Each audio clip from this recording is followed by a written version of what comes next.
floor is yours. Thank you. Thank you. Assalamu alaikum. I was this way, so it's fine. Assalamu alaikum. Good morning. Thank you for the kind invitation. Always I get يعني uplift when I come to Al-Hassa. Beautiful city, beautiful people. So, and I have to thank whoever has chosen this subject because it's quite close to me. Dermatiaceous fungi, a closer look. I mean, even without closer look, it's a problematic. So going even closer is even more, but I'll try in about 25 slides or so to go over it. First, the name. I mean, you'll hear dermatiaceous fungus, you'll hear phaeohyphomycosis, you'll hear melanized. This is because we don't have a taxonomy for these fungi. It just because of melanin, they are darkly pigmented, so we name them whatever. So they don't belong to one class or one genera within the fungal kingdom. And this is basically the fungal kingdom and the phylum. We have the Chytridium mycota, you don't see it, but it's causing pandemic in frogs actually, it's killing a lot of frogs. The Zygomycotes, of course, we know it. Then the Basidium mycota, we have the mushrooms, and of the clinical or human pathogen, the famous one is Cryptococcus neoformans. And then most of the pathogenic fungi that you know of are of the Ascomycota. And when we look at those darkly pigmented fungi, most of them are actually in the Zygomycota. Probably over 95% they will be within the Ascomycota, and very few within the Basidium mycota. So again, so it's all about melanin in a fungus, but actually more fungi, just any fungus, will live with melanin than those without melanin. So actually even what we call hyaline, not darkly pigmented, they have melanin. Aspergillus fumigatus has melanin. All the Aspergillus species, maybe Nidulans and Nigel, they have a little more actually. So Cryptococcus, and name it, because melanin is very important for fungi. But when we go to those associated with human disease, then we go to very few orders, basically, as you see here, the Pleiosporales and the Chaetotheriales and the Sorderiales. And then within those, then you begin to see those organisms that you probably have seen, the Alternaria, the Xerohylum, those multicellular or multinucleated Conidia, the Pleiosporales, and then the nasty Chaetotheriales, the Fonseca, the Cladophyllophyra, the Wangella or Exophylla, and the Rhinocladilla. And then the Sorderiales, you start to see the Pitoemium, the Phylophora, and the Acrophylophora, and Medurella also, which is very important. And then in the others, you see infrequently others like Aureobasidium, which is important. Aureobasidium, if you get a blood culture positive for a mold, we tend to say, okay, it's a fusarium, but actually it can be Aureobasidium. It tends to be in blood cultures, and it's a yeast-like and mold melanized fungus. Okay, so this is just some of the pictures. You have the multi-nucleated Bipolaris hawaiiensis. I've seen 2 cases of sinusitis with this fungus. More famous is the Spicaphra, which we don't have it here. Then we have Kervularia alternaria, which is not shown here. These are all the Pleiosporales. Then the Chaetotheriales, we have the bad Cladophyllophyra bantiana, and then our fungus, the Rhinocladilla McKenzii, and of course there are a few others. Then in the Sorderiales, we have the Madurella, where we have mycetoma, of course, in the country, and some patients, they come from Yemen, and then Acroconus clavova, which is also well known. We don't see it here, but they see it elsewhere. So So it's all about melanin, and as I said, melanin is in the cell wall of most of the fungi. But when it's dense or dark, dense in the cell wall, then they will show on even HNA as brown or darkly pigmented, and this is why we call it Dermatiaceous or Feo. Feo is a Latin word, means black. But why is that?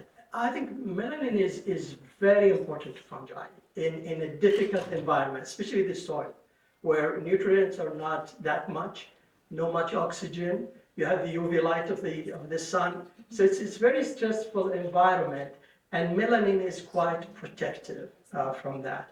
And also when they gain entrance to the human body and the defense system start to kick in, also melanin give stability, especially within phagocytes against the oxygen burst. So it is important to fungi in general. Okay, research on melanin and fungi hasn't been really great, I would say, because basically for research you need money. If you are doing it for a rare fungus, you're unlikely to get the grants to do the research. So very few people has done research on maybe on a model like Ixophylla dermatidis, and there was like two people collaborating to do that research. One in Austin, Texas, University of Texas, and I was at that lab. I visited that lab and worked for a short period. And one in Albany, in New York, Dennis Dixon and Paul Stanislaw. So they worked together, and actually they produced good papers on melanin and Ixophylla, and producing some albino mutants, depigmented mutants, demelanized by different mechanisms. One of them is a knockout of an important gene in the synthesis. So that's basically a few people done most of the work. When we come to Cryptococcus neoformans, and most of the work has been done by Kwon Chang. She was at the NIH in the 70s, 80s, and she produced a very good book. If you're interested in medical oncology, her book is the main one. She worked also on melanin and Cryptococcus. And she produced, of course, demelanized Cryptococcus, and they looked at variants. So as you see from the graphs here, you have Cryptococcus there. So the albino mutant injected in mice, and mice were able to survive, basically. And the wild type basically was dead in the mice. Very, very clear. Here for Ixophylla by Dixon and Stanislaw. And they had different levels of demelanization. They had the brown and the albino. And you can see clearly that those demelanized organisms were not as aggressive, and animals survived longer.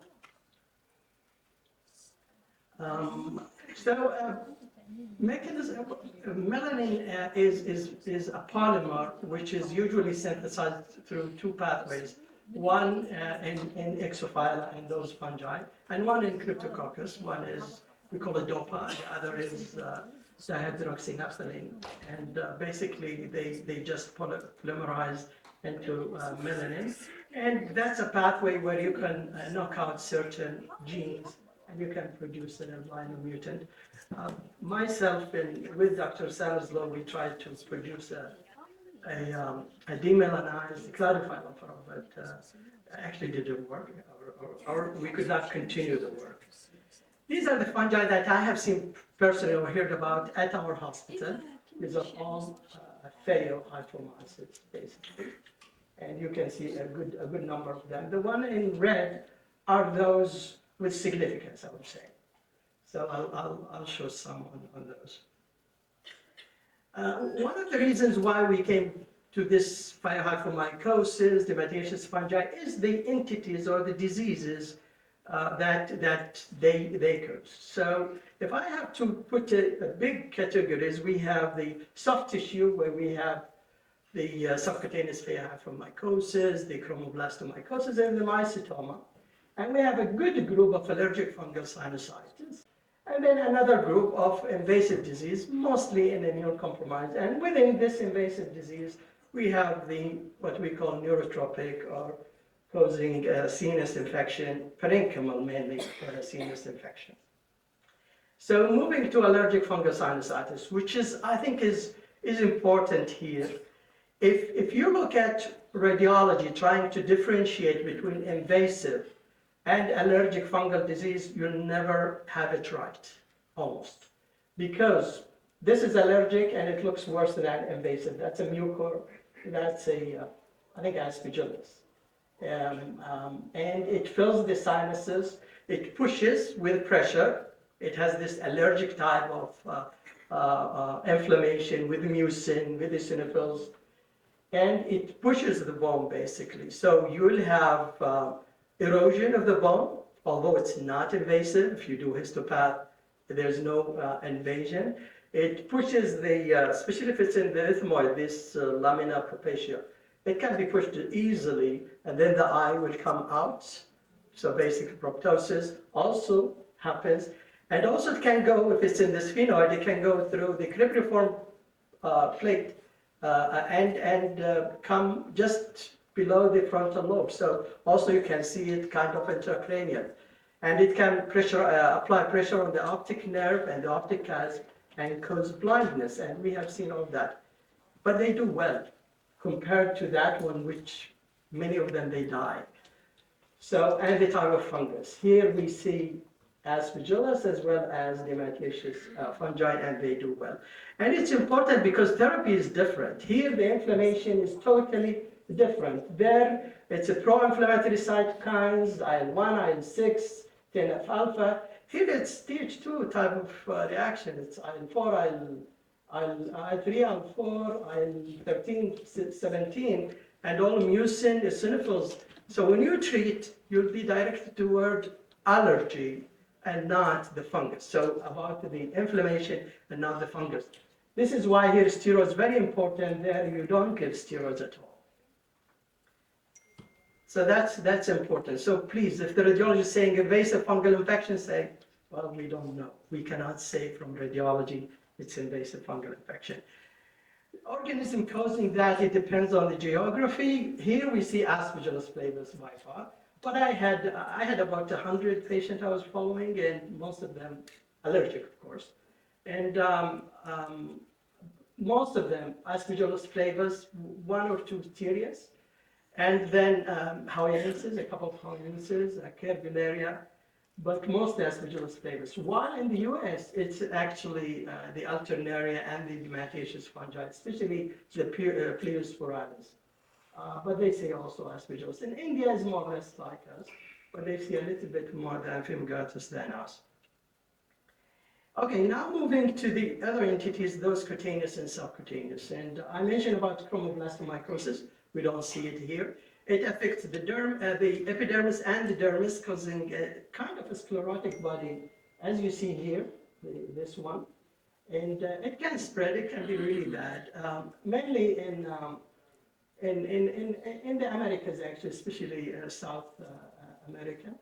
And Fonseca pedrosa is the main one, but there are others like Cladiphylophora carionii and Phylophora furucosa and a few others. But that's the chromoblastomycosis. It's really troubling in these countries. These are 2 patients I have seen personally with mycetoma. One from the south, one from Yemen. It was Majorella mycetomatis, and it was reaching the bone. We tried everything. We've given even the Vori, the POSA, all of that. But eventually, actually, he was amputated. And that's the difficulty. I think fungal mycetoma, is no comparison to actinomycetoma. That's a piece of cake compared to this. And once it's involving the bone, it's really tough to salvage the extremity. Then we have the subcutaneous, which is mostly in the tropics. In India, they see quite a bit. And it's just beneath, and it grows over time. It's kind of limited, but you can have multiple. Mostly the Pleiosporanus like Alternaria, Kervularia, cause of that, but also Cladiphylophorus. different species of Cladophilophyra, not the Bantiana, but Bantiana also can cause that. Basically, cutaneous or soft tissue, this is basically what we see from darkly pigmented fungi. Um, Invasive disease, especially in immunocompromised. Actually, more and more in immunocompromised, we're starting to see those. This is a series from MD Anderson. Most of their cases are leukemias and lymphomas. And they had 39 patients, and they've noticed they are doing 4 years trials basically. And as you see, the incidence is increasing. Maybe diagnosis is better, but also they're more aggressive in treating such diseases. And then we can see, all of those. 7 were in blood, actually. The Oribasidium was in blood, and the Armenema also was in the blood. But otherwise, chest and sinuses and soft tissue. Okay, when we come to cerebral, and we have few, like the ones in red there, the Cladophilophyra, the Rhinocladial, and the Exophyla. These are probably 90% of those in the brain due to Dermatiaceous fungi are due to the 3. And we don't understand exactly why those 3. Is it melanin? But melanin is in other fungi, and still they don't. Thermogenesis, thermophilic. A lot of fungi are thermophilic. These are extremely thermophilic. And the brain, as you know, the brain is a hot organ, probably 1 degree more than the core. So if we are 37 here, it's 38 up there. So maybe thermal also, but we don't know. Honestly, we don't. This is the series from our center by Mayada Himagami. And as you see here, mostly we've seen Rhinocladial and Cladophilophyra, and mostly in immune-compromised. Again, our center is an oncology center, so could it be a factor? Maybe. But mostly in immune-compromised. We had it early, then we have a pulse. I don't know, maybe we're not aggressive doing biopsies, but there must be underdiagnosed, I would say. But in recent years, we had more. Just now, we had, in 2 years, we had 3 cases of Cladophilophyra. 2 actually we're following now. So, and then we had Fonseca once, and earlier Acrophylophora and Cutomium. In pediatric, we had them in leukemia patients. This is a patient I'm following now. He's a 16-year-old patient with CGD. He had a seizure early in the year 23, and then FNA was negative, so they went for craniotomy, and it grew Cladophilophyra. Surgery was done, placed on voriconazole, did well, but then he developed very bad skin lesions on voriconazole and a little increase in liver enzymes. So we switched him to posaconazole, and he's doing well. The second patient with also Cladophilophyra, followed by Dr. Amri at our center, an allo transplant for sickle cell disease. And again, it was in the brain, but here the organism was recovered from a perinephric collection. The patient has nephrostomy for a collection, and then Cladophilophyra was recovered. This is unfortunate young 14-year-old girl who got transplanted in a farm in Pakistan, and then came in a month's time with, as you see, very extensive nodules, very painful, and also Cladophilophyra was diagnosed. She died, unfortunately. The other patients are stable. Quickly, there are challenges in making a diagnosis and also treating, because they're rare, we may not suspect them, and they are in the brain, so a lot of people, they're not going to do brain biopsies. And even on pathology of front of hyphae, you don't know what it is, maybe it's other than those. And also culture, you may not pick it up. And when you pick it up, if you don't have the experience, you may not diagnose it. And then on data, on therapy, again, it's rare, you don't see a lot of data. Even in animal studies, again, getting grants to do animal studies is not easy. This is why we don't have much of that. And then some anecdotes and in vitro. This is what we depend on. Okay, Rhinocladiella, we thought it's our fungus. It's a fungus, mainly in our country and neighboring countries. Until a report from Pakistan came in CID many years ago, probably 10 years now. And it was actually indigenous, no travel history from those patients.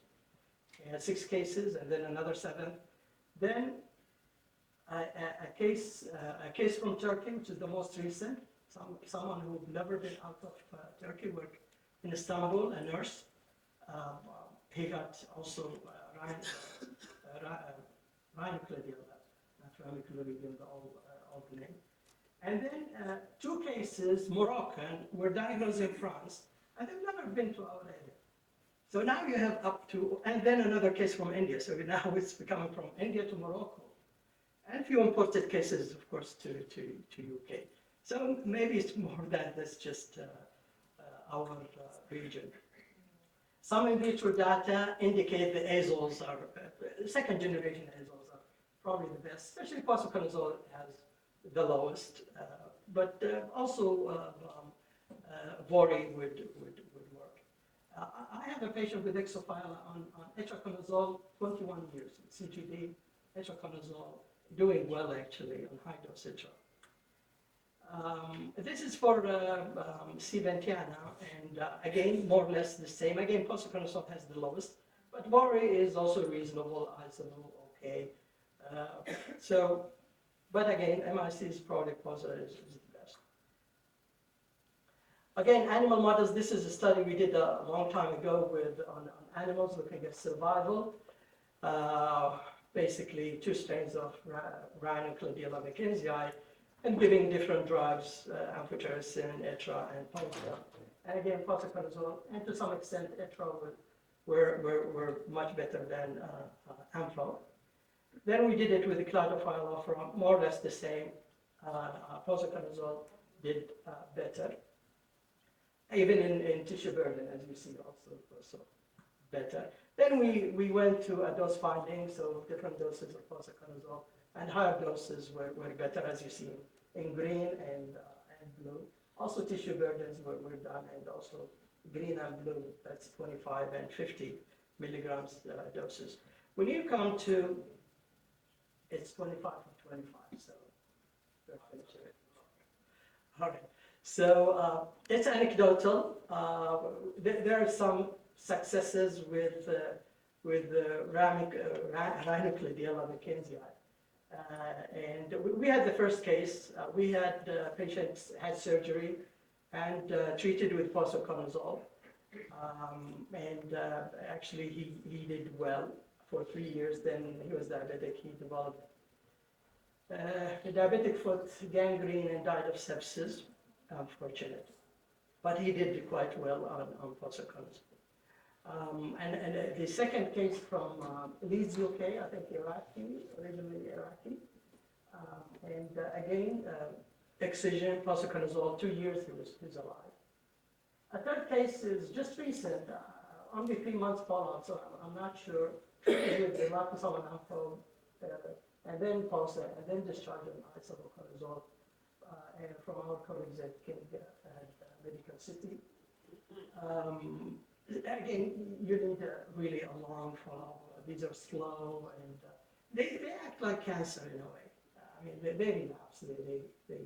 They come in, they metastasize. So it's really interesting. Rhinocladiella for many years. Rhinocladiella, sorry, the newer name.